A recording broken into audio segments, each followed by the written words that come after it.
اللہ اللہ اللہ اللہ اللہ اللہ اللہ اللہ اللہ ورحمۃ اللہ. الحمد للہ وحدہ والصلاة والسلام علی من لا نبی بعدہ وعلى آلہ وصحبہ البررہ. اما بعد، قال تعالی فی شان حبیبہ ان اللہ وملائکتہ یصلون علی النبی یا ایھا الذین آمنوا صلوا علیہ وسلموا تسلیما. اللہم صلی علی سیدنا محمد وعلی آلہ وصحبہ افضل صلواتک وعدد معلوماتک بارک وسلم. صاحب و خالق کائنات کا بے حد احسان ہے، مولا تعالیٰ نے ہمیں انسان اور مسلمان بنا کر امت محمدیہ صلی اللہ تعالیٰ علیہ وآلہ واصحابہ وسلم میں پیدا فرمایا.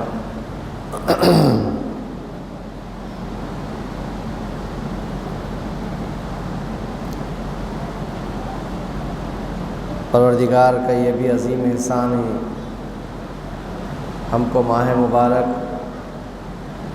رمضان شریف پھر ایک مرتبہ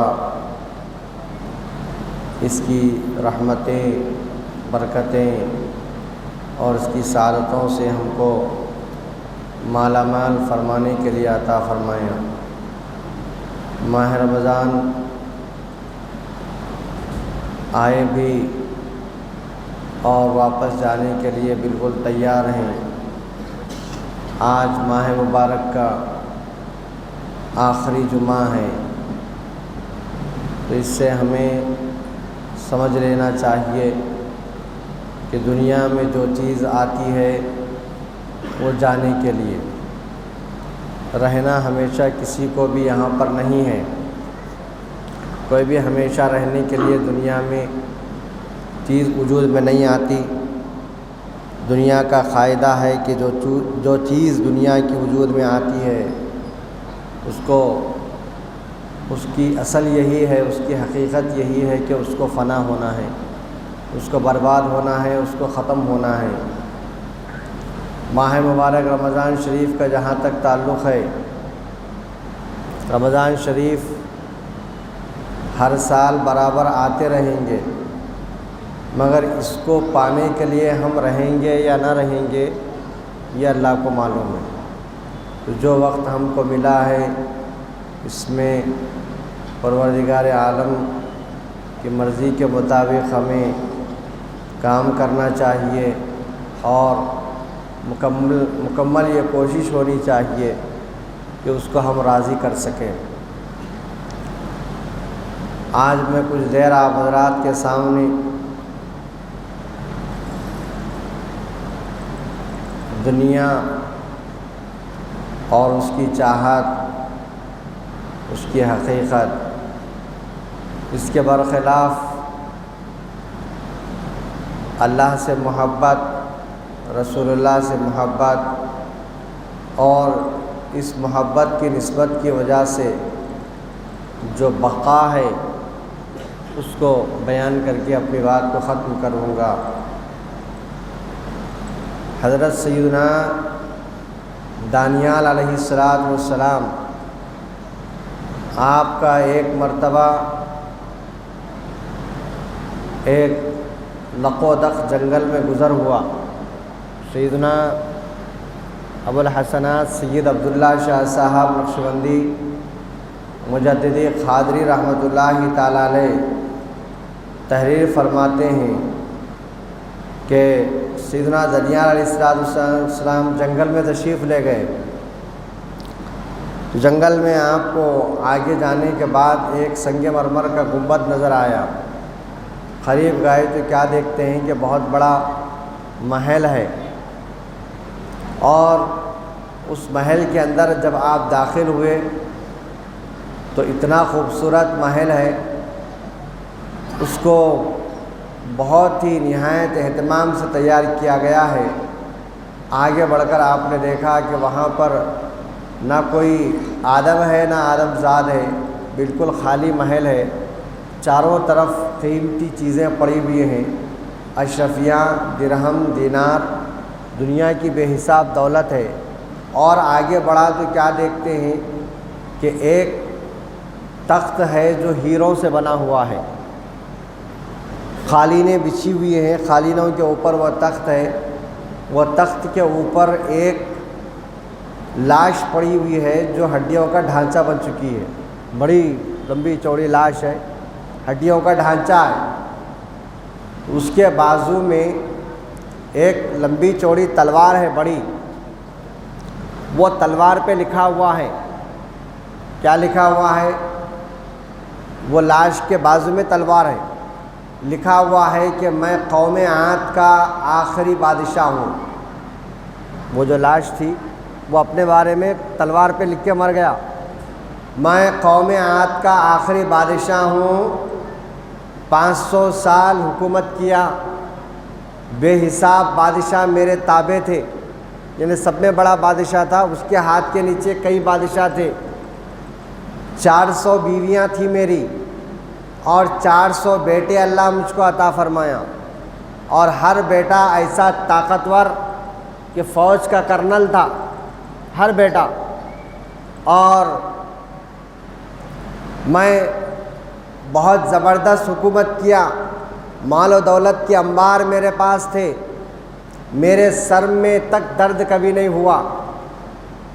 تو ایسے وقت میں جب اللہ کی یہ انعامات مجھے عطا کیے گئے تو میں اپنے سے باہر ہو گیا، غرور و تکبر میں اللہ کی نافرمانی کرنے لگا۔ اللہ تعالیٰ اپنے فضل سے میرے پاس ایک رسول بھیجے، انہوں نے مجھے بہت سمجھایا، مگر میں ان کی بات کو نہیں مانا، ان کی بات کو نہیں مانا، میں ان کے خلاف کرتے رہا، بلکہ میری بدبختی آئی تھی کہ میں ان کو اپنے شہر سے باہر کر دیا، اپنی حکومت سے ان کو باہر کر دیا۔ جیسے ہی میں وہ اللہ کے رسول کو میرے بادشاہت سے ان کو نکال دیا تو اب مجھ پر عذاب آنا شروع ہو گیا، میری ساری رعایا ختم ہو گئی، میری ساری جاگیریں ختم ہو گئیں، میری ساری دولت ختم ہو گئی، میری اولاد ختم ہو گئی، سب کچھ تہس نہس ہو گیا، اور میں اب اس محل میں اکیلا پڑا ہوں، اب میری جان نکل رہی ہے، تو میں کھانے کے ایک ایک دانے کو محتاج ہوں۔ سوچئے، غور کیجئے، ہمارے پاس تھوڑا سا پیسہ آتا ہے تو ہم اپنے میں آپ نہیں رہتے ہیں، بازو والے کو پلٹ کر دیکھنا بھی ہم گوارا نہیں کرتے ہیں، مگر یہ بادشاہ، قوم عاد کا بادشاہ، جس کو اللہ بے حساب دولت، بے حساب حکومت عطا فرمایا، مر رہا ہے تو کیا لکھ کر مر رہا ہے؟ وہ لکھ رہا ہے کہ دیکھو میں اب مر رہا ہوں، پانی کے قطرے قطرے کے لیے محتاج ہوں، کھانے کے دانے دانے کے لیے محتاج ہوں، اور اب میری جان نکل رہی ہے۔ تو کیسے نکل رہی ہے؟ بے بسی کے عالم میں، نہ کوئی یار ہے، نہ کوئی مددگار ہے، نہ کوئی بچہ ہے، نہ کوئی بیوی ہے، کوئی میرے ساتھ نہیں ہے، میں تڑپ تڑپ کر مر رہا ہوں۔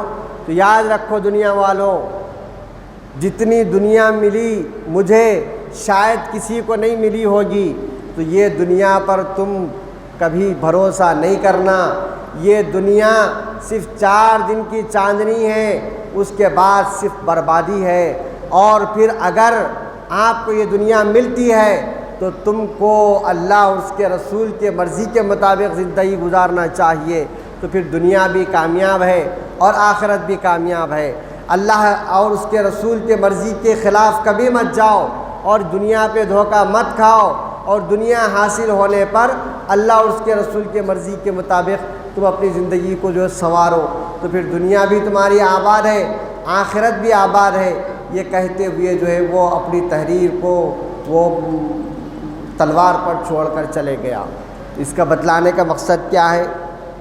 بتلانے کا مقصد یہ ہے کہ آپ دنیا میں چاہے کتنی ترقی کر لیں، کتنی چاہے دولت آپ جمع کر لیں، اپنا چاہے کتنی شہرت کر لیں، کہ آپ دیکھتے ہیں کہ کیسے کیسے لیڈر ہوتے. اب ہم بادشاہ تو ہم کو سمجھ میں نہیں آتا, بادشاہت نہیں رہی, بادشاہ نہیں رہے, لیڈر سمجھ میں آتے ہیں. ذرا دیکھو کہ کیسے کیسے لیڈر گزرے, کیسے کیسے لیڈروں کی کیسی کیسی موت آئی. یہ سب ہمارے لیے جو ہے عبرت ہے, سمجھنے والوں کے لیے ہے. اب جس کو سمجھ میں ہی بات نہیں آتی تو پھر اس کو ہم کیا کریں گے؟ دلوں پر, ذہن پر اور جو ہے نا دماغ پر مہر لگا ہوا ہے, بات سمجھ میں نہیں آ رہی ہے, تو اس کے لیے پھر جو ہے نا انتظار کرے اپنی گھڑیوں کی, اور جب پھر جو ہے آخری وقت آئے گا تو پھر ساری دنیا اور اس کی حقیقت کھل جائے گی. حضرت سیدنا موسیٰ علیہ السلام کے پاس ایک شخص آیا. ہم کیا سمجھتے ہیں کہ جیسا میں نے ابھی کہا, آپ سے عرض کیا کہ دنیا کا تھوڑا سا مقام, دنیا کچھ تھوڑی سی ہمارے پاس جمع ہو جاتی ہے تو ہم اپنے آپ کو سب کچھ سمجھنے لگتے ہیں. دنیا کی حقیقت اللہ کے پاس کچھ نہیں ہے. یہ دنیا اور دنیا والوں کی اللہ کے پاس کچھ حقیقت نہیں ہے. موسیٰ علیہ السلام کے پاس ایک شخص آیا, ایک نوجوان آیا, آ کر عرض کرتا ہے کہ حضرت آپ میرے لیے دعا کیجئے کہ اللہ مجھ کو رزق عطا فرمائے. حضرت موسیٰ علیہ السلام بزرگوں کے پاس جا کے دعاؤں کے لیے کہنا, یہ پہلے سے ہی چلا آ رہا ہے. تو وہ سیدنا موسیٰ علیہ السلام اپنے امتی کے لیے آپ جو ہے خدا کی بارگاہ میں دست بدعا ہوتے ہیں, عرض کرتے ہیں کہ بار الہ, یہ جو نوجوان آیا ہے دعا کے لیے, اس کے رزق میں آپ برکت عطا فرمائیں, اس کو رزق دیجئے. اللہ تعالیٰ فرماتے ہیں موسیٰ اس کو کم رزق دوں یا زیادہ رزق دوں؟ جس کے لیے آپ دعا کر رہے ہیں, زیادہ رزق دوں یا کم رزق دوں؟ تو اللہ تعالیٰ موسیٰ علیہ السلام بارگاہ خداوندی میں عرض کرتے, اللہ آپ کم کہیں کو دیتے, زیادہ ہی رزق دیجئے.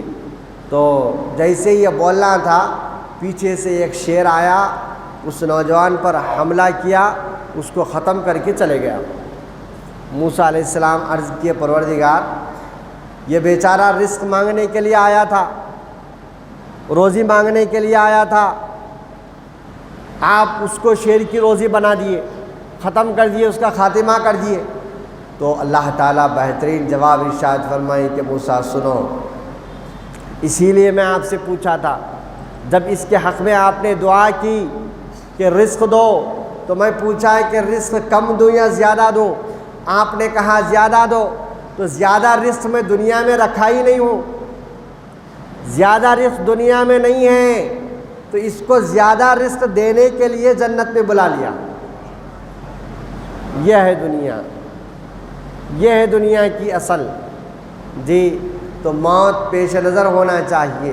موت اگر ہمارے سامنے ہے تو پھر سمجھو کہ ہماری دنیا کی جو زندگی ہے وہ کامیاب زندگی ہے.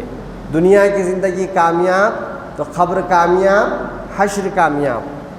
حضرت محدث دکن رحمۃ اللہ تعالی علیہ تحریر فرمائے ہیں, میں واقعات کے ذریعے سے اس لیے آپ کو عرض کر رہا ہوں تاکہ بات اچھی طرح آپ کے ذہن میں بیٹھے.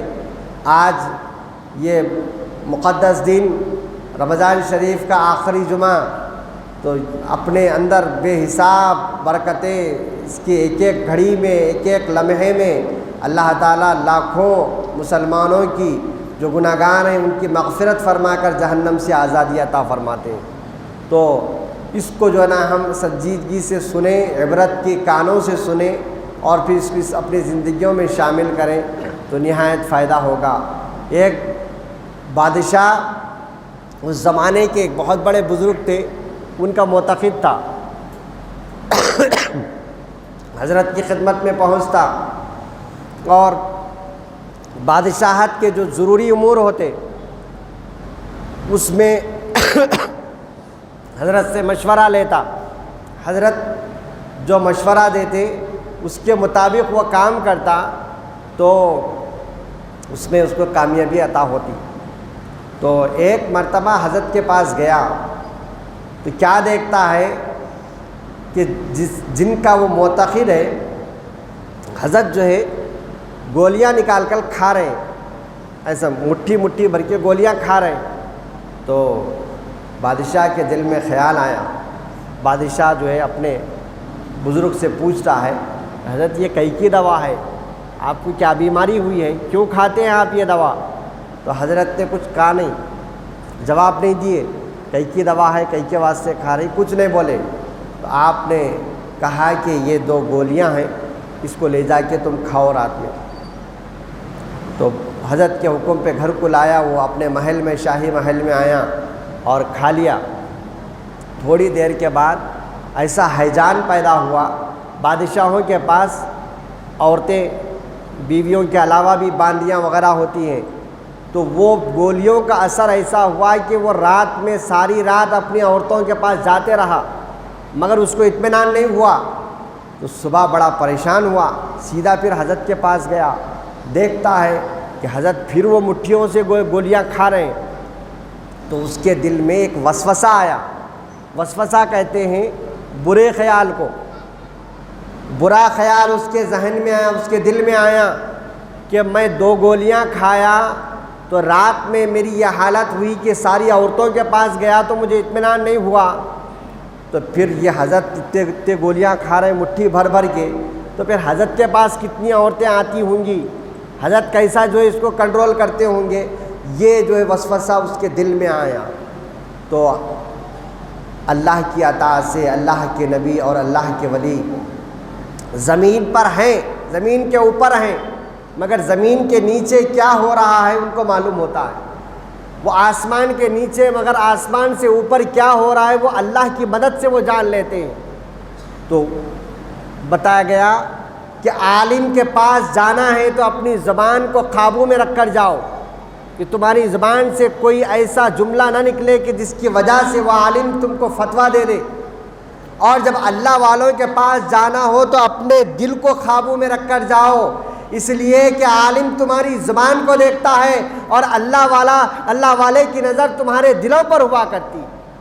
وہ دل میں اس کے خطرات گزر رہے تھے, وسوسے آ رہے تھے, گندی سوچ آ رہی تھی. حضرت اس کے دل کو پڑھ لیے, اس کا جواب نہیں دیے. کہا کہ بادشاہ تم اب 40 دن کے بعد مرنے والے ہو, تمہاری موت کا وقت قریب آ گیا ہے, 40 دن کا ٹائم باقی ہے. جیسے ہی موت کا نام سنا بادشاہ کا بکا ہو گیا, اس کے جسم میں لرزہ طاری ہو گیا. وہ حیران و پریشان ہے کہ اب کیا کیا جائے. تو حضرت نے کہا پریشان کیوں ہوتے ہو, آج بھی مرنا ہے, کل بھی مرنا ہے, 100 سال کے بعد بھی مرنا ہے. تو اب تمہارے لیے یہ نسخہ میں بتاتا ہوں کہ تم یہاں سے چلے جاؤ, بادشاہت کو ختم کر دو, دوسرے اپنے رشتہ داروں میں بادشاہت کو تقسیم کر دو, اور پھر ایک کمرے میں بیٹھ جاؤ, بس اللہ کا ذکر کرتے جاؤ, توبہ کرتے جاؤ. تم جو زندگی میں گناہ کیے یاد کر کر کے خدا سے معافی مانگو. اس طریقے سے تم دنیا سے جو ہے اچھے طریقے سے تمہارا خاتمہ ہوگا. بادشاہ کو بات سمجھ میں آئی, اجازت لے کر جانے لگا. تو حضرت نے کہا ٹھہرو, جب تم ذکر کے لیے بیٹھو گے روم میں اپنے آپ کو بند کر کے, تو پھر تمہارا کھانا پینا چھوٹ جائے گا, نہ تم کو کھانے کی ہوش رہے گی نہ پینے کی ہوش رہے گی. تو یہ اٹھا کر جو ہے وہ گولیوں کی بڑی تھیلی اٹھا کر دیے.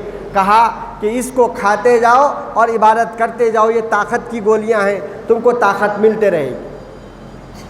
تو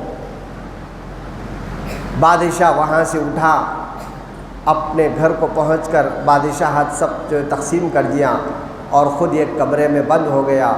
اب وہ ذکر فکر نماز جو ہو سکتا ہے اس سے کر رہا ہے. خدا کی بارگاہ میں جو ہے نا رو رہا ہے, پلا رہا ہے, گڑ گڑا رہا ہے. 1 دن 2 دن 4 دن 14 دن 28 دن گزرتے گئے, 40 دن ہو گئے, 40 دن ختم ہو گئے. 41واں دن آیا, 42واں دن آیا, 43واں دن آیا. بادشاہ مرا نہیں, دروازہ توڑ کے سیدھا حضرت کے پاس آیا اور عرض کیا کہ حضرت آپ 40 دن کا ٹائم دیے تھے, 4 دن بڑھ گئے ہیں, میں نہیں مرا ہوں, سلامت ہوں. تو حضرت نے کہا میاں جو گولیاں میں تم کو دیا تھا, یہ 40 دنوں میں کھانے کے لیے بڑی پوٹلی دیا تھا گولیوں کی, وہ کھائے نا. تو کہا کہ حضرت کھایا. تو وہ 40 دن آپ گولیاں کھاتے رہے تو پھر اس کا اثر کیا ہوا؟ 40 دن سے پہلے وہ 2 گولیاں کھائے تو تم بے چین ہو گئے تھے، اب یہ 40 دن پوری تھیلی کھا لیے، پورا تھیلا کھا لیے گولیوں کا، اس کا اثر تم پر کیا ہوا؟ تو بادشاہ کہتا ہے کہ حضرت موت سامنے کھڑی تھی، روم میں بند تھا، وہ روم میں تھا اور میرا خدا تھا، بس اس کی فکر میں، اس کی یاد میں گزر رہی تھی، نہ مجھے کھانے کا ہوش تھا نہ پینے کا ہوش تھا۔ موت سامنے کھڑی ہو تو پھر یہ گولیاں کیسے اثر کر سکتی ہے؟ یہ گولیوں کا مجھ پر کچھ اثر نہیں ہوا۔ تو حضرت نے فرمایا دیکھو تم کو موت کے 40 دن کا یقین ہونے کے باوجود یہ گولیاں تم پر اثر نہیں کی، تو مجھ کو ایک لمحے کا بھی بھروسہ نہیں ہے موت کے لیے، تو مجھ پر یہ گولیاں کیسے اثر کر سکتی؟ موت اگر پیش نظر ہے، موت پیش نظر ہے تو زندگی ہماری کامیاب ہے، دنیا ہماری صاف ستھری ہے، اور پھر دنیا صاف ستھری ہے تو قبر میں آپ کو ویلکم کہا جائے گا، اور آخرت میں تو آپ کی کامیابی کے چرچے ہوں گے۔ بزرگوں اور دوستو، حضرت میرے دادا پیر سیدنا محدث دکن حضرت ابوالحسنہ سید عبداللہ شاہ صاحب نقشبندی مجددی قادری رحمۃ اللہ تعالیٰ علیہ بڑے آسان انداز میں اپنی کتابوں کو لکھا ہے۔ میں بار بار عرض کرتا ہوں کہ ہر عام آدمی اس کو پڑھ کر سمجھ سکتا ہے۔ حضرت نے تحریر فرمایا کہ ایک محلے میں ایک بزرگ تھے، کافی عرصے تک رہے، لوگ ان کے معتقد ہو گئے، اور حضرت کو بھی جو ہے لوگوں سے بڑا لگاؤ تھا، مگر ایک وقت ایسا آیا کہ حضرت کو وہ علاقہ چھوڑ کر وہاں سے جانا پڑا، علاقہ چھوڑ کر یہاں سے جانا پڑا۔ تو وہ حضرت یہ بستی میں رہ نہیں سکتے تھے، اور یہاں کے لوگ ان کے ساتھ وہاں جا نہیں سکتے تھے۔ جب حضرت جانے لگے تو سارا شہر چھوڑنے کے لیے وداع کرنے کے لیے آئے لوگ، تو لوگوں میں سے ایک نوجوان پوچھتا ہے کہ حضرت آپ یہاں پر رہے، اتنے سالوں تک رہے، ہم آپ سے جب بھی ضرورت پڑتی فائدہ اٹھاتے، مگر جب آپ جائیں گے کبھی آپ سے ملنے کے لیے دل کرے گا، کبھی ہم آپ سے جو ہے نا کیا بولتے ملاقات کرنے کے لیے دل کہے گا، تو پھر آپ سے کہاں ملاقات کرنا پڑے گا، کہاں آپ سے جو ہے ملاقات کے لیے آنا پڑے گا؟ تو حضرت نے فرمایا میاں فلاں جگہ پر میں رہتا ہوں، شہر کا نام بتائے، وہ شہر میں رہتا ہوں، وہاں آنے کے بعد یہ پوچھنا کہ جھوٹوں کا محلہ کہاں ہے، جھوٹوں کے محلے میں رہتا ہوں۔ حضرت پتہ دے دے کے چلے گئے۔ سال 2 سال گزرے، نوجوان کو جو ہے حضرت کی یاد آئی تو فوری جو ہے اپنا سفر بیاگ تیار کیا، اور وہ سفر کرتے ہوئے شہر کو پہنچا۔ وہاں جانے کے بعد اب لوگوں سے پوچھ رہا ہے کہ جھوٹوں کا محلہ کہاں ہے یہاں پر؟ لوگ بولتے کیا ہوا، پاگل ہو گیا کیا؟ محلے میں ایک آدھ جھوٹا بولے تو رہتا، محلے میں ہر محلے میں ایک آدھ شرابی بولے تو رہتا، کیا پورے جھوٹے مل کے ایک جگہ محلہ بنا کے رہتے؟ پورے شرابیاں مل کے ایک جگہ محلہ بنا کے رہتے؟ پاگل ہو گیا کیا؟ کیا سوال کر رہا میاں؟ جس سے بھی پوچھتا بس لوگ اس کو تانا دیتے، بیچارہ صبح سے شام تک پھرتے رہا، آخر میں تھک ہار کے 4-5 بجے کے ٹائم پہ وہ جا رہا تھا تو کیا دیکھتا ہے کہ راستے میں ایک بڑی دیوار ہے، چودیواری ہے، اس کا ایک دروازہ ہے۔ جھانک کر دیکھا قبرستان ہے مسلمانوں کا، غور سے دیکھا تو 2 قبروں کے بیچ میں جن کو صبح سے شام تک ڈھونڈتا رہا وہ حضرت آرام فرما رہے ہیں، 2 قبروں کے بیچ میں سو رہے ہیں۔ تو وہ نوجوان اندر گیا، سلام علیکم ہوئی، خیر خیریت ہوئی، اس کے بعد جو ہے کیسے آنا ہوا پوچھی حضرت، بولے آپ سے ملاقات کے لیے آیا ہوں، مگر بڑا کٹھن آپ جو ہے کیا بولتے آپ کا پتہ دیے، میں صبح سے شام تک بھٹکتے پھرتے رہا، کوئی پتہ دینے کے لیے تیار نہیں، یہ تو اتفاق ہوا کہ آپ سے ملاقات ہوئی۔ تو کہا حضرت نے فرمایا کہ پتہ بالکل آسان تھا، مشکل کیوں ہوئی؟ تو کہا کہ حضرت جھوٹوں کا محلہ کہیں دنیا میں رہتا کیا؟ حضرت نے فرمایا میاں یہ جو دیکھ رہے یہ کیا ہے، یہ کیا ہے؟ تو کہا کہ یہ قبرستان ہے، قبروں میں کیا ہے؟ مردے ہیں، یہ مردے بننے سے پہلے کیا تھے؟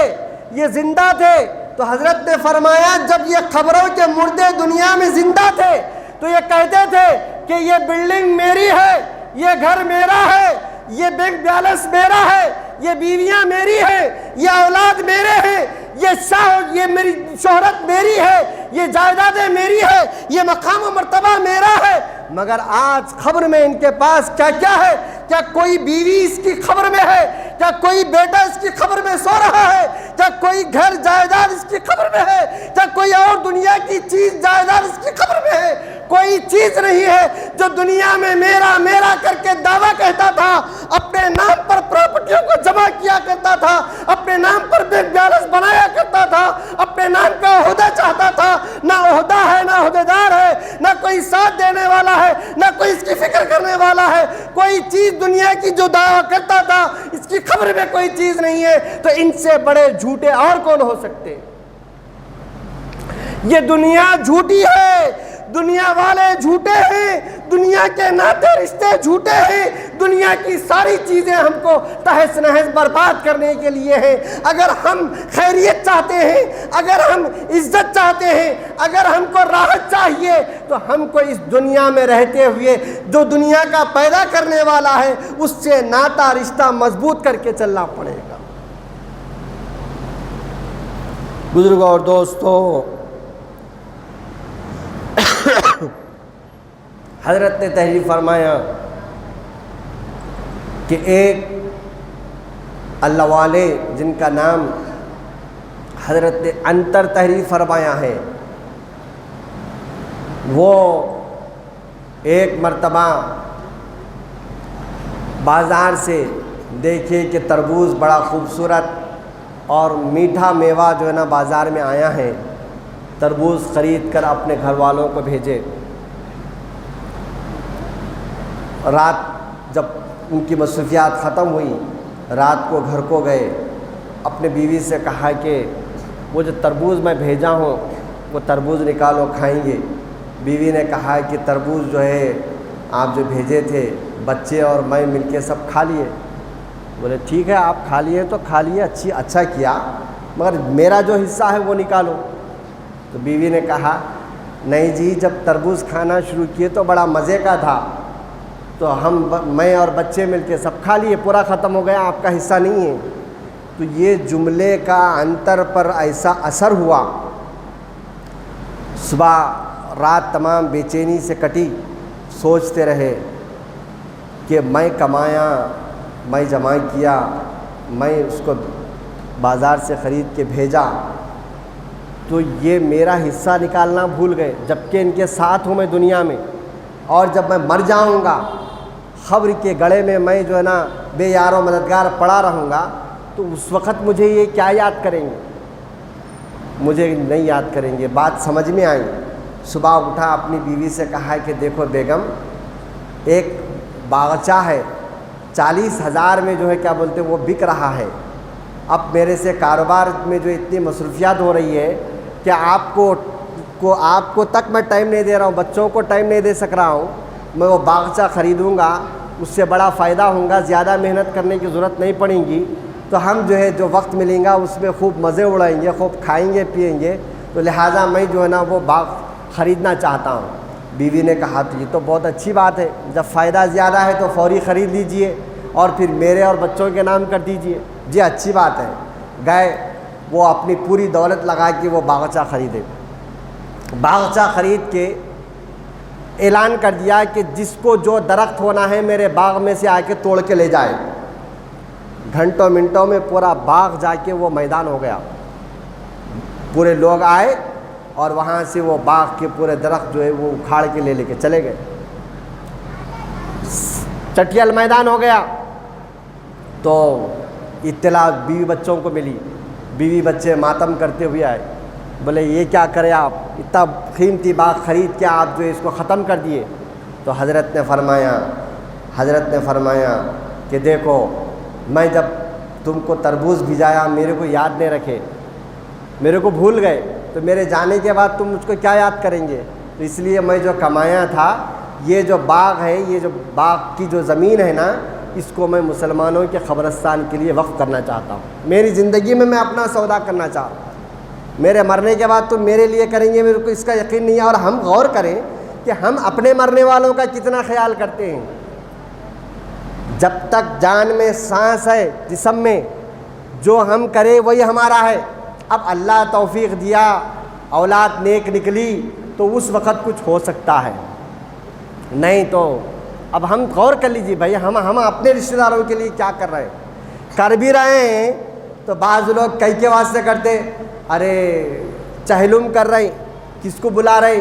لیڈروں کو بلا رہے، پہلوانوں کو بلا رہے، سیٹوں کو بلا رہے، پیٹ بھروں کو بلا رہے، غریب کا کوئی خیال نہیں کرتا، ٹھیک ہے کھلا رہے، کئی کو کھلا رہے، کئی کو کر رہے چہلم۔ ارے نہیں کرے تو دنیا والے کیا بولتے؟ یعنی باپ کو ثواب پہنچانا، اماں کو ثواب پہنچانا اس کا مقصد نہیں ہے، بلکہ دنیا میں اپنا پوزیشن بنانا اس کا مقصد ہے۔ تو کیا اس کا ثواب و مرحومین کو پہنچتا ہے؟ یہ جو کر رہے ہیں ہم ناٹک ہی بولوں گا اس کو، ایصال ثواب نہیں، کیا اس کا ثواب و مرحومین کو پہنچتا ہے؟ خدا را سوچو اپنے دل پر ہاتھ رکھ کر۔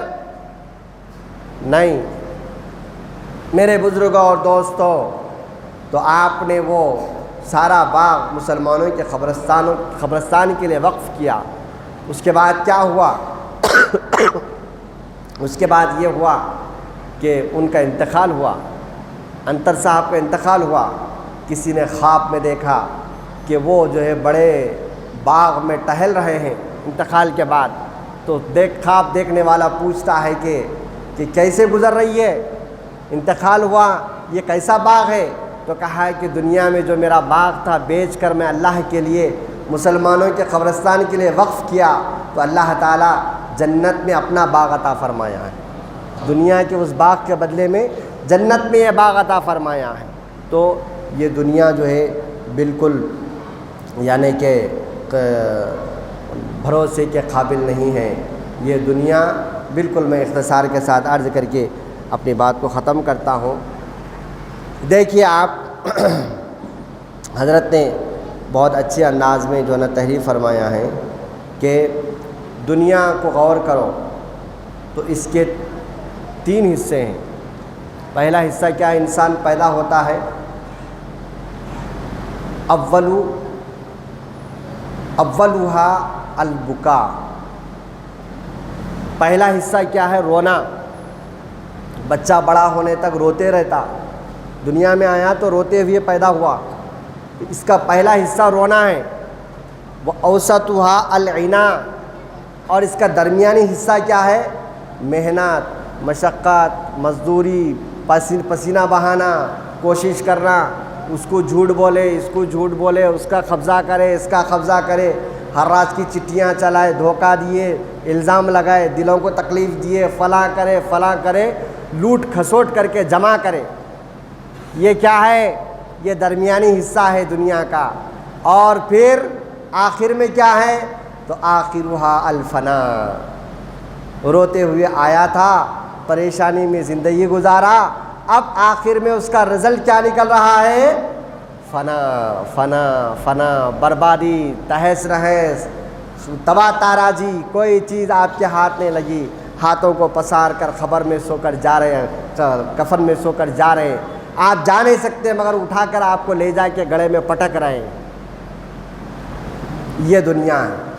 اس کے برخلاف آپ اللہ اس کے رسول کی مرضی کے مطابق زندگی آپ گزارنا چاہتے ہیں تو پھر وہ کیا ہے؟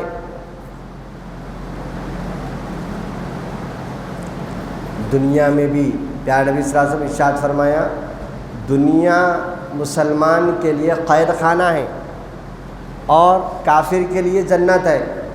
مسلمانوں کو یہاں پر سکون، راحت، چین ہم تلاش کر رہے ہیں، نہیں ملے گا۔ اس کے باوجود ہم سکون میں ہیں، مگر اس کے سکون میں رہ کر بھی سکون تلاش کرنا چاہتے ہیں تو وہ سکون جو ہم تلاش کر رہے ہیں وہ نہیں ملے گا، اس لیے کہ پیارے نبی صلی اللہ علیہ وسلم نے ارشاد فرمایا ہے کہ یہ ہمارے لیے قید خانہ ہے۔ قید خانے میں کیا ہوتا ہے؟ مختلف قسم کی پریشانیاں ہوتی ہیں، مصیبتیں ہوتی ہیں، تکلیفیں ہوتی ہیں، اس کو برداشت کر کر چلنا پڑے گا، اس کے بغیر کوئی چارہ نہیں ہے۔ میرے بزرگوں اور دوستوں، حضرت نے تحریر فرمایا کہ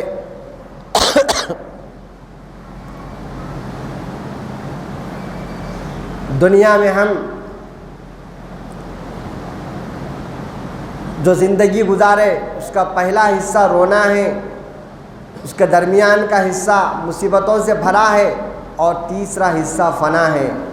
تو اس کے برخلاف آپ دیکھتے ہیں پیارے نبی صلی اللہ علیہ وسلم نے ارشاد فرمایا کہ آپ کی جو زندگی مقررہ وقت تک گزری، اس کے بعد ہمارا انتقال ہوا، لے جا کے قبر میں ہم کو رکھ دیے۔ پیارے آقا صلی اللہ علیہ وسلم نے ارشاد فرمایا قبر جنت کے گڑھوں میں سے، جنت کے باغوں میں سے ایک باغ ہے، یا پھر دوزخ کے گڑھوں میں سے ایک گڑھا ہے۔ یا تو قبر جنت بنے گی یا دوزخ کا گڑھا بنے گی۔ اب جنت بنانا، دوزخ کا گڑھا بنانا وہ اپنے ہاتھ میں ہے، اپنے اختیار میں ہے، تو وہ اختیار ہم کو دیا گیا ہے، تو اس کا ہم کو بھرپور جو ہے فائدہ اٹھانے کی ضرورت ہے۔ کہ ایک بادشاہ ایک محل تعمیر کیا، خوبصورت محل، اور اس میں لوگوں کو مقرر کیا کہ جو لوگوں میں عام اعلان کر دو کہ بادشاہ کے محل کو دیکھ کر کھانا کھا کے جائیے۔ خوبصورت محل، شاندار محل تعمیر کیا ہے، بولا کہ یہ محل کو دیکھو اور پھر اس میں کھانا کھا کر محل کا مشاہدہ کر کے جانا۔ اور وہاں پر لوگوں کو مقرر کیا کہ جتنے لوگ آئیں گے کھانا کھانے کے بعد ان کو پورا محل بتا کے ان سے یہ پوچھنا کہ یہ محل کیسا ہے، اتنا بادشاہ بنایا ہے، اپنی شان کے مطابق بنایا ہے۔ تو لوگ آتے، کھانا کھاتے، اور جب جانے لگتے تو ان سے پوچھتے مقررہ جو شاہی جو لوگ تھے کہ بھئی یہ محل کیسا ہے، تو لوگ وہ آنے والے کہتے کہ ماشاءاللہ محل بہت خوبصورت ہے، محل کی تعریف کرتے، کھانے کی تعریف کرتے، محل بنانے والے کی تعریف کرتے اور چلے جاتے۔ تو کئی دنوں تک، بہت لمبے عرصے تک سلسلہ چلتا رہا، دور دور سے لوگ آتے رہے، کھاتے رہے، تعریف کرتے رہے، جاتے رہے۔ بادشاہ وہ تعریف سن کے بڑا خوش ہوتا کہ میں جو محل بنایا ہوں لوگ اس کی تعریف کر رہے ہیں، کہ ایسا محل دنیا میں کہیں نہیں ہے۔ تو وہ لوگ جو محل کا بادشاہ کا محل دیکھنے کے لیے آ رہے تھے، اس میں ایک دن ایک کمبل اوڑے ہوئے ایک بزرگ آ گئے۔ جب انہوں نے محل کو دیکھا تو جاسوس جو حکومت کے جو بادشاہ کے لوگ تھے ان کے قریب گئے، جا کے پوچھے کہ حضرت محل آپ کو کیسا لگا؟ تو حضرت نے فرمایا کہ محل میں دو عیب ہیں، آج تک کوئی اس کی جو ہے نا کمزوری نہیں بتائی تھے محل کی۔ پہلی مرتبہ وہ کمبل اوڑھ کے جو بزرگ آئے تھے انہوں نے کہا کہ یہ محل میں دو عیب ہیں، دو عیب محل میں۔ تو فوری جو ہے وہ ہوشیار ہو گئے، بادشاہ کو اطلاع دی گئی کہ ایک صاحب آئے ہیں، وہ کہتے ہیں کہ محل میں دو عیب ہیں۔ تو وہ بزرگ کو جو ہے بادشاہ کے حکم پر بادشاہ کے پاس پیش کیا گیا۔ بادشاہ پوچھتا ہے کہ حضرت بتائیے کہ دو عیب کیا ہیں؟ میں تو سمجھا تھا کہ یہ جو محل بنایا ہوں یہ اس میں کوئی عیب نہیں ہے، مگر آپ تو فرماتے ہیں کہ اس میں دو عیب ہیں۔ تو کہا کہ پہلا عیب یہ ہے، حضرت فرماتے ہیں پہلا عیب یہ ہے کہ یہ محل ایک نہ ایک دن ویران ہو جائے گا۔ آج جا کے بادشاہوں کی کوٹھیوں کو دیکھو، بادشاہوں کے محلوں کو دیکھو، وہاں پر چڑیاں پکار رہی ہیں، وہاں پر پرندے اپنے گھروندے بنائے ہوئے ہیں، وہاں پر کتے کولے پھر رہے ہیں۔ تو وہ بزرگ کہتے ہیں کہ یہ تیرا جو محل تو بنایا ہے ایک نہ ایک دن ویران ہو جائے گا۔ تو وہ بادشاہ پوچھتا ہے کہ حضرت دوسرا عیب کیا ہے؟ تو کہا کہ اتنا شاندار محل تو بنایا ہے مگر اس کا بنانے والا ایک نہ ایک دن مر جائے گا۔ یہ دو عیب ہیں۔ تو بادشاہ کو ان جملوں کا بڑا اثر ہوا، وہ کانپتے ہوئے پوچھتا ہے کہ حضرت بتائیے کیا کوئی ایسا محل ہے جو کبھی ویران نہیں ہوتا؟ تو حضرت نے ارشاد فرمایا کہ ہاں ایسا محل ہے جو کبھی ویران نہیں ہوگا، وہ جنت ہے، وہ جنت ہے۔ تو پھر وہ دوسرا سوال کرتا ہے کہ پھر اس کا بنانے والا کیا کبھی نہیں مرے گا؟ تو حضرت نے فرمایا ارے تو اس کے بنانے والے کی بات کیا کرتا ہے، جنت میں پہنچنے والا کبھی نہیں مرے گا۔ جو جنتی جنت میں جائیں گے ان کو موت نہیں آئے گی، تو بنانے والے کو موت کیسے آ سکتی ہے؟ تو فوری وہ بادشاہ پر ان باتوں کا ایسا اثر ہوا کہ وہ اپنی ساری بادشاہت کو ختم کر کے توبہ کر کے وہ اللہ والا بن گیا۔ تو یہ دنیا ہم جس کے پیچھے پڑے ہیں، یہ دنیا ہم جس کو اپنا مقصود سمجھے ہوئے ہیں، میں اس کا مطلب یہ نہیں ہے کہ آپ داڑھی بڑی چھوڑ کے آپ جو ہے نا کیا بولتے جبہ پیجامہ پہن کے شملہ بن کے جنگلوں میں جو ہے نا چلے جاؤ، یہ بولنے کا مطلب نہیں ہے۔ دنیا کرو مگر دین کے ساتھ، دنیا کرو مگر دنیا میں کھپو مت، دنیا کو مقصود اصلی مت بناؤ۔ تو دنیا جب تم اللہ اس کے رسول کے مرضی کے مطابق کریں گے، میں بار بار بولتا ہوں، آج صبح میں بھی اعتکاف کے بچوں کو سمجھایا ہوں کہ دنیا میں ہم کو جو بھی کرنا ہے، ہم کو زندہ رہنے کے لیے کھانا ہے، ہم کو زندہ رہنے کے لیے سونا ہے، ہم کو کاروبار ہے، ہم کو شادی بیاہ ہے، یہ ساری چیزیں جو ضرورتیں ہمارے ساتھ لگی ہوئی ہیں، اس کو اللہ اس کے رسول کے مرضی کے مطابق گزارتے ہیں۔ تو یہی زندگی جس کو ہم کاروبار سمجھ رہے ہیں، پیارے نبی صلی اللہ علیہ وآلہ وسلم تشریف فرما ہے، صحابہ کرام کی جماعت مقدس جماعت تشریف فرما ہے، وہاں پر ایک نوجوان کا گزر ہوتا ہے، صحابہ کرام عرض کرتے ہیں یا رسول اللہ صلی اللہ علیہ وآلہ وسلم، ابھی جو نوجوان گزرا یہ ہمیشہ متحرک رہتا ہے، فعال رہتا ہے، ایکٹیو رہتا ہے، ہمیشہ یہ محنت کرتا ہے، پسینہ بہاتا ہے، کوشش کرتا ہے، کاش اس کی کوشش اگر اللہ کے راستے میں ہوتی تو کتنا اچھا ہوتا۔ پیارے نبی صلی اللہ علیہ وسلم نے ارشاد فرمایا کہ اے میرے صحابہ کی جماعت سنو، اگر یہ کوشش کر رہا ہے، اگر یہ پسینہ بہا رہا ہے، اگر یہ اپنے وقت کو دنیا کمانے کے لیے لگا رہا ہے، تو سنو، اس کا کمانا اس لیے ہے کہ لوگوں کے سامنے ہاتھ نہ پسارے، اس کا کمانا اس لیے ہے کہ لوگوں سے نہ مانگے، اس کا کمانا اس لیے ہے، میں حدیث شریف کا جو مفہوم ادا کر رہا ہوں، اس کا کمانا اس لیے ہے کہ لوگوں کو دھوکہ نہ دے، اس لیے ہے کہ لوگوں پر بوجھ نہ بنے، اس لیے کما رہا ہے کہ ایک اپنی کمائی سے ماں باپ کی خدمت کرے، اس لیے کما رہا ہے کہ اپنے بیوی بچوں کے حقوق ادا کرے۔ تو یاد رکھو، اس کا کمانا اللہ کے راستے میں جہاد کرنے سے بھی افضل ہے، جہاد کرنے سے بھی افضل ہے۔ تو آپ کو دنیا کی طرف نہ جانے کے لیے اسلام جو کہتا ہے تو دنیا چھوڑنے کے لیے نہیں کہا جا رہا ہے، بلکہ جب آپ کھانا کھاتے ہیں تو اللہ کی رسول اللہ کے بتائے ہوئے طریقے پر کھاتے ہیں تو وہ کھانا آپ کے لیے ثواب بن جاتا ہے۔ آپ چلتے ہیں، اللہ رسول کے مرضی کے مطابق چلتے ہیں، چلنا آپ کے لیے کیا بولتے ثواب بن جاتا ہے، اور آپ سوتے ہیں، اللہ رسول کے مرضی کے مطابق سوتے ہیں، وہ سونا آپ کے لیے جاگنا ثواب بن جاتا ہے۔ تو ہم کو اس طرف توجہ دینے کی ضرورت ہے۔ دنیا کے لیے آپ نے سماعت کیا، اس کا اول کیا ہے؟ رونا ہے، اور پھر اس کا درمیانی حصہ مصیبتوں سے بھرا ہوا ہے، اور پھر جو آخری حصہ ہے وہ فنا ہے، کوئی چیز ہاتھ لگنے والی نہیں ہے، مگر اس زندگی کو تم اللہ رسول سے جوڑ کر چلو گے تو پھر تم کو جو چیز ملنے والی ہے وہ کیا ہے؟ ابھی آپ نے سماعت فرمایا، وہ جنت ہے۔ وہ جنت میں جائیں گے تو اس کا پہلا حصہ کیا ہوگا؟ عطا ہے، عطا ہی عطا ہے۔ اللہ ہم کو سرفراز فرما رہا ہے، کیسی کیسی نعمتیں جنت میں ہیں، کیسے کیسے انتظامات ہمارے لیے کیے گئے ہیں، کیسی کیسی تیاریاں ہمارے لیے کی گئی ہیں۔ نہ کبھی دنیا کے ان کانوں نے سنا ہوگا، نہ انسان کی آنکھوں نے کبھی ایسی نعمتوں کو دیکھا ہوگا۔ ایسی جنت کو اللہ ہم گناہ گاروں کے لیے سجایا ہے۔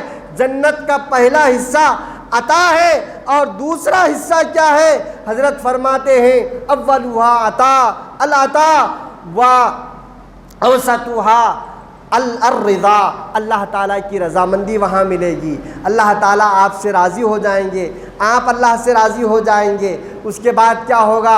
اعلان ہوگا، اے میرے بندو آپ کے لیے اور ایک چیز باقی ہے۔ تو گناہ گار بندے عرض کریں گے کہ پروردگار اب اور کیا باقی ہے، اب کیا اور رہ گیا ہے، اور آپ کیا ہم کو دینا چاہتے ہیں؟ آپ ہم کو میدان قیامت کی سختیوں سے بچا لیے، دوزخ کے عذاب سے بچا لیے، جنت میں داخل فرمائیں، جنت میں یہ ساری چیزوں کی نعمتیں ہم کو عطا فرمائیں، اور پھر خاص بات یہ ہے کہ آپ کی رضامندی ہم کو مل گئی اور ہم آپ سے راضی ہو گئے، آپ ہم سے راضی ہو گئے، اب آپ اور کیا دینا چاہتے ہیں؟ اللہ تعالیٰ فرماتے ہیں اور ایک چیز ہے وہ آخرھا اللقاء، کہ جنت کا آخری حصہ کیا ہے؟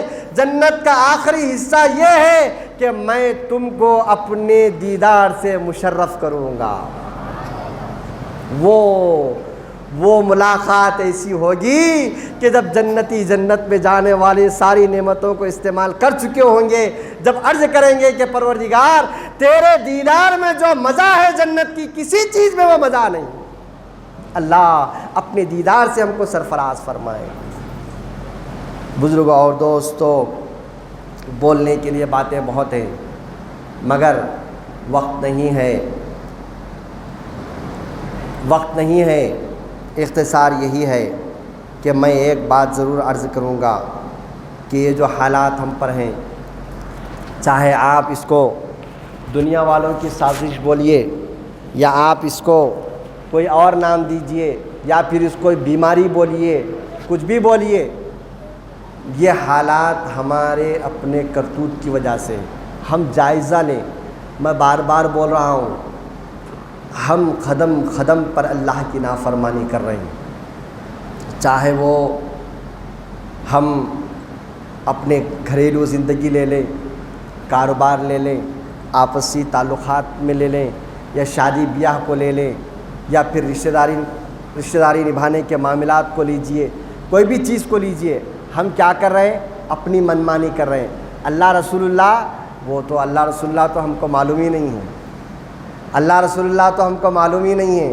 آپ کو معلوم ہے حضرت تحریر فرماتے ہیں محدث دکن رحمۃ اللہ تعالیٰ علیہ، اللہ تعالیٰ دن اور رات میں اپنے ہر بندے کے دل پر 360 مرتبہ نظر فرماتا ہے، 360 مرتبہ نظر کرتا ہے تاکہ میرا بندہ میرا ہو جائے۔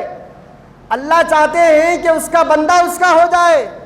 اللہ تعالیٰ یہ ساری دنیا ہمارے لیے پیدا کیا اور ہم کو وہ اپنے آپ کے لیے پیدا کیا ہے، مگر ہم اس بات کو نہیں سمجھ رہے ہیں۔ جب بندہ اس کے قریب نہیں ہوتا ہے تو اللہ تعالیٰ کیا کرتے ہیں معلوم ہے؟ مصیبتیں ڈالتے ہیں، بیماریاں بھیجتے ہیں، قرضے آتے ہیں، پریشانیاں آتی ہیں، اور کیا کیا مختلف قسم کے جو نا کیا بولتے پرابلمس پیدا ہوتے ہیں۔ تو اللہ چاہتے ہیں کہ اس سے گھبرا کر بندہ میری طرف آئے، مگر ہم کیا کر رہے ہیں؟ لیمو والوں کے پاس جا رہے ہیں، بلاؤں والوں کے پاس جا رہے ہیں، تعویذ گنڈوں والوں کے پاس جا رہے ہیں، اور وہاں پر جا کر اپنے وقت کو برباد کر رہے ہیں۔ اللہ چاہتا ہے کہ اس سے گھبرا کر میرے پاس آئے، تو بندہ اللہ کے پاس جانے کے بجائے ملا کے پاس جا رہا ہے، اپنے وقت کو برباد کر رہا ہے، تو کوئی چیز نہ دنیا میں کام آنے والی ہے نہ آخرت میں کام آنے والی ہے۔ پیارے آقا صلی اللہ علیہ وسلم کے نور مبارک کو اللہ پیدا فرمایا، ہزاروں سال تک سرکار کا نور مبارک بارگاہ خداوندی میں بے حساب عبادت کی، وہ عبادت ختم ہوئی۔ اللہ تعالیٰ فرماتے ہیں کہ اے میرے حبیب کے نور، اس عبادت کے صلے میں کیا چاہتے ہیں آپ؟ نہ آسمان بنا، نہ زمین بنی، نہ جنت بنی، نہ دوزخ بنی، نہ عرش بنا، نہ فرش بنا، اللہ ہے اور رسول اللہ کا نور ہے۔ نور اللہ کی عبادت کر رہا ہے میرے آقا کا۔ اللہ پوچھتے ہیں کہ اے میرے حبیب کے نور، اتنی بڑی عبادت ہزاروں سال کی اس کے بدلے میں کیا چاہتے ہو؟ پیارے آقا صلی اللہ علیہ وسلم کے نور نے اس وقت کیا عرض کیا ہوگا، آپ کو اندازہ ہے؟ وہ نور مبارک بارگاہ خداوندی میں عرض کرتا ہے کہ بار الہ، آثار سے مجھے ایسا معلوم ہوتا ہے کہ آپ آنے والے دنوں میں ایک گناہگار امت کا مجھے نبی بنانے والے ہیں۔ اس نماز کے صدقے میں اس گناہگار امت کی مغفرت چاہتا ہوں۔ ہمارے اور آپ کے آقا بھی پیدا نہیں ہوئے، نور کی حالت میں ہیں، ہمارے لیے دعا کر رہے ہیں، اپنی نماز ہزاروں سال کی بیچ کر اللہ سے ہماری مغفرت چاہ رہے ہیں۔ اور پھر کیا ہوا؟ سرکار ماں کے پیٹ میں آئے، امت کی فکر ہے، پیدا ہوئے بی بی آمنہ کہتے ہیں میرا بچہ پیدا ہوا، ہونٹ ہل رہے تھے قریب کان کی، میرا بچہ پیدا ہوتے ہی کیا پڑھ رہا ہے سننے کے لیے؟ امتی امتی آپ کی زبان پر ہے۔ ساری زندگی امت ستاتے رہی، مکہ والے ستاتے رہے اور دوسرے علاقے والے ستاتے رہے، پتھراؤ کیا گیا، گالی گلوچ کی گئی، مجنون بولا گیا، جادوگر بولا گیا، کیا کیا کیا گیا، آپ کے چاہنے آپ کے کلمہ پڑھنے والوں کے ساتھ چھیڑ چھاڑ کی گئی، قتل کیا گیا، شہید کیا گیا۔ آپ پر ظلم و ستم جب ہونا شروع ہوا، جبرائیل السلام آتے ہیں، عرض کرتے ہیں یا رسول اللہ بتائیے یہ پہاڑوں کو میں چکی بنا کے ان کو پیس دوں گا؟ کہا کہ نہیں، یہ میری امت ہے، یہ میری امت ہے، یہ نہیں ایمان لا رہے، ان کے آنے والے نسلوں میں ایمان لائیں گے۔ اللہ مجھے رحمت للعالمین بنا کر بھیجا ہے، میں ان کے لیے بد دعا نہیں کرتا۔ آپ کو معلوم ہے پیارے نبی صلی اللہ علیہ وسلم نے ان کے لیے ہدایت کی دعا فرمائی، ان کے لیے ہدایت کی دعا فرمائی۔ راتوں میں کھڑے ہوتے، امی عائشہ فرماتی ہیں رضی اللہ تعالیٰ عنہ کہ پیارے آقا جب نماز کے لیے کھڑے ہوتے، رات تمام کھڑے ہوتے، میرے آقا کے مبارک پیر سوج جاتے، ورم آ جاتا۔ میں عرض کرتی یا رسول اللہ اتنی مصیبت اٹھانے کی کیا ضرورت ہے؟ مگر اے میرے بھائیو دوستو، وہ نماز جب ختم ہوتی سرکار کیا کرتے؟ آخر میں دعا کرتے، فرماتے کہ اللہ میری امت کی مغفرت فرما۔ رات تمام کی عبادت امت کے لیے دعا ہو رہی ہے۔ اور پھر جب آپ کا وصال شریف، و اختصار کے ساتھ عرض کر رہا ہوں، وقت نہیں ہے، قبر شریف میں آپ کو رکھا گیا، تو پھر وہی صحابہ کرام فرماتے ہیں ہونٹ ہلنے لگے، پھر ہم سننے کے لیے قریب کرتے ہیں تو وہی امت کا سوال ہے کہ اللہ میری امت کی لاج رکھنا، میری امت کی لاج رکھنا۔ پیارے نبی صلی اللہ علیہ وسلم کو ایک دعا دی، ہر نبی کو دعا دی گئی، مقبول دعا۔ وہ دعا کبھی رد نہیں ہوتی، وہ دعا کبھی نامقبول نامنظور نہیں ہوتی۔ ہر نبی نے اپنی امت کے ستانے پر ان کو بد دعا دینے کے لیے اس دعا کا استعمال کیا، مگر ہمارے آقا صلی اللہ علیہ وسلم کو کئی موقع ایسے آئے، خود سرکار فرماتے ہیں کہ اللہ کے راستے میں جتنے نبیوں کو ستایا گیا اور جتنا ستایا گیا ان سب میں زیادہ مجھے ستایا گیا۔ بار بار موقع آیا بد دعا کرنے کا، مگر سرکار کبھی زندگی میں اپنی امت کے لیے بد دعا نہیں فرمائے۔ اور پھر وہ واقعات تازہ ہیں، امام حسن کی شہادت کی خبر دی گئی، امام حسین کی شہادت کی خبر دی گئی، پیارے آقا کی آنکھوں سے آنسو روا ہے اور پوچھتے ہیں کہ میرے حسین کی کیا غلطی ہوگی؟ تو جبرائیل السلام عرض کرتے ہیں یا رسول اللہ غلطی کچھ نہیں ہوگی، حسین کو ظلماً شہید کیا جائے گا، چاہتے تو وہ دعا اپنے سچے شہزادے کے لیے، اپنے دل کے جگر کے ٹکڑے کے لیے دعا کر سکتے تھے، مگر امام حسین کے لیے سرکار وہ دعا نہیں فرمائے۔ قیامت کا میدان ہوگا جب تمام لوگ سارے نبیوں کے پاس جائیں گے، بابا آدم سے لے کر حضرت عیسیٰ کم و بیش 1,24,000 نبیوں کے پاس جائیں گے، عرض کریں گے کہ آج آپ ہماری شفاعت کیجئے، آپ اللہ کے حضور ہماری سفارش کیجئے، ہم کو معاف فرمائیے، مگر کوئی نبی تیار نہیں ہے۔ سب کہیں گے کہ ہمارے بعد والوں کے پاس جاؤ، ہمارے بعد والوں کے پاس جاؤ۔ سارے لوگ ایک کے بعد ایک 1.25 لاکھ نبیوں رسولوں پیغمبروں کے پاس جائیں گے، کسی کے پاس بگڑی نہیں بنے گی۔ آخر میں ہمارے رسول کی باری آئے گی، سرکار کے پاس پورے بابا آدم سے لے کر آج تک، آج سے لے کر ساری دنیا ختم ہونے تک قیامت کے لوگ پہنچیں گے، عرض کریں گے کہ یا رسول اللہ ہماری شفاعت کرائیے۔ تو اس وقت سجدے میں گر کر سرکار اللہ کی ایسی تسبیح، تحمید، تمجید، تقدیس، تحلیل بیان کریں گے۔ اللہ فرمائے گا کہ میرے حبیب کیا چاہتے ہو؟ اتنی تحلیل آج تک ایسی عبادت کسی نے نہیں کیا، ایسی پاکیزگی میری آج تک کسی نے نہیں بیان کیا، کیا چاہتے ہو؟ کہتے ہیں، عرض کرتے الہا میری امت اور یہ سارے لوگوں کی آپ مغفرت فرمائیں۔ وہ نبی جو پیدا ہونے سے پہلے نور کی حالت میں، زندگی بھر، موت کے بعد، میدان حشر میں ہر جگہ اپنی امت کا خیال کرتے رہے، آج اس نبی کی امت کا یہ حال ہو گیا ہے، اپنی منمانی کر رہی ہے، شیطان کے اشاروں پر چل رہے ہیں اور نفس کی اتباع کر رہے ہیں، تو پھر کیسے کامیابی ہوگی؟ ہم کیا چاہتے ہیں؟ کورونا وائرس کے جو لاشیں ہیں وہ ہمارے گھر سے نکلیں، کیا چاہتے ہیں کہ آسمان سے آگ برسے ہم پر، کیا چاہتے ہیں کہ پانی جمع ہو جائے اور ہم کو ڈبا کر لے جائے، اور کس بلا کا انتظار ہم کر رہے ہیں، اور کون سی بیماری کا ہم انتظار کر رہے ہیں، اور کون سی مصیبت چاہتے ہیں؟ کیا یہ دنیا کو دیکھ رہے ہو گجرات میں کیا حشر ہو رہا ہے، مدھیہ پردیش میں کیا حشر ہو رہا ہے، دہلی میں کیا حشر ہو رہا ہے، اور دیگر علاقے دنیا کے جو ہیں وہاں پر کیسے کیسے حالات پیدا ہوئے ہیں۔ تو کیا چاہتے ہیں کہ اب ہمارے حیدرآباد میں وہ بیماری گھس کر ہم کو نشانہ بنائے گی تو ہم اس وقت توبہ کریں گے؟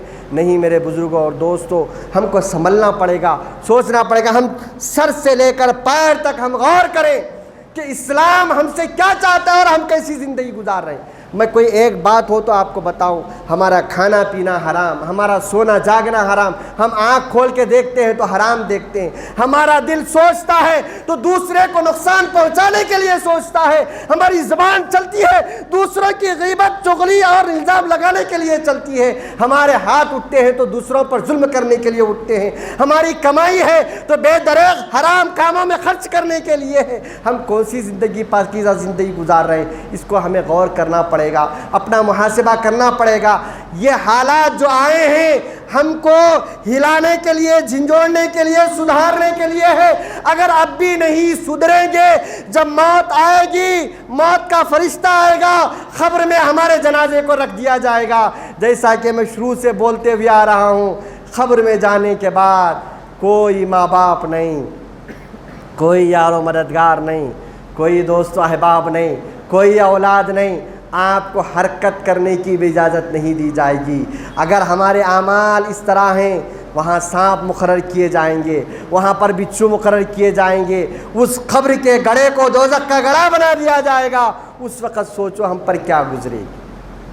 میرے بزرگوں اور دوستوں، وقت ہے ہم سنبھل جائیں، اور یہ رمضان شریف کا جو موقع ہے، رمضان شریف کا جو یہ آخری جمعہ ہے، آج جمعۃ الوداع جس کو ہم بولتے ہیں، یہ سب کیا ہے؟ یہ ایک تہوار کے طور پہ بنا رہے ہیں۔ بزرگوں کو دیکھیے، حضرت 50 سال پہلے کے بزرگ عبداللہ شاہ صاحب رحمۃ اللہ علیہ کیسٹیں اٹھا کے سنیے، ان کی کیا حالت ہوتی تھی، ان کے چاہنے والوں کی کیا حالت ہوتی تھی۔ پورا رمضان عبادت میں گزارتے، جب رمضان جا رہا ہے تو ان کو تکلیف ہوتی تھی۔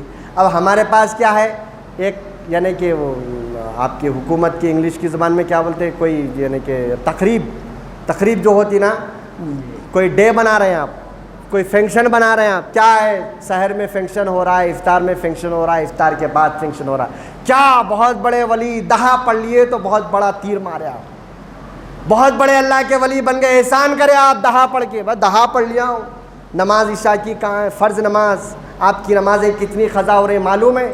ایک نماز اگر کوئی مسلمان بغیر کسی ہیلے حوالے کے چھوڑ دے، بغیر ضرورت کے چھوڑ دے، تو جہنم کے دروازے پر اس کا نام لکھ دیا جاتا۔ اللہ اکبر، کتنی نمازیں، فرض ہے نماز۔ بڑے لوگ اگر کچھ کام کر کے بولے دادی کے سامنے آ کے میں بابا کے لیے کرا، ارے ماٹھی ملے تو کیا کرا، تیرا فرض تھا وہ جو کرا بول۔ تو نماز پڑھنا فرض ہے، نماز سے کسی مسلمان کا چھٹکارا ہو ہی نہیں سکتا، نماز کے بغیر کسی مسلمان کا گزارا ہو ہی نہیں سکتا، نماز کے بغیر کسی مسلمان کا تصور ہی نہیں ہو سکتا۔ غور کریں کہ ہم کتنی نمازیں پڑھ رہے ہیں، ہمارے چہرے کیسے ہیں، کافروں کی طرح، یہودیوں کی طرح ہم اپنے آپ کو عاشق رسول کہتے ہیں، ہمارا اٹھنا بیٹھنا یہودی نصرانیوں کی طرح ہم اپنے آپ کو عاشق رسول کہتے ہیں۔ ساری زندگی حرام کماتے رہا اور بولتا ہے کہ میں مکے میں جیوں مدینے میں مروں۔ حرام کھانے والے کو مدینے میں موت آئے گی، مدینے میں رسول اللہ بلا کر اس کو اپنے جنت البقیع میں سلائیں گے۔ میرے بزرگوں اور دوستوں، سچے دل کے ساتھ، ٹھنڈے دل کے ساتھ، سنجیدہ دل کے ساتھ ہمیں سوچنے کی اور عمل کرنے کی، بولنا، بتانا، پکارنا، چیخنا، چلانا بہت ہو چکا۔ آؤ عمل کی طرف، آؤ اللہ کی طرف۔ یہ کورونا وائرس بہانہ ہے، اللہ ہم سب کو اپنی ذات سے جوڑنا چاہتے ہیں، جڑ جائیے، اب کسی اور اس میں دیر مت لگائیے اور کسی اور بلا اور مصیبت کا انتظار مت کیجیے۔ وآخر دعوانا الحمدللہ رب العالمین۔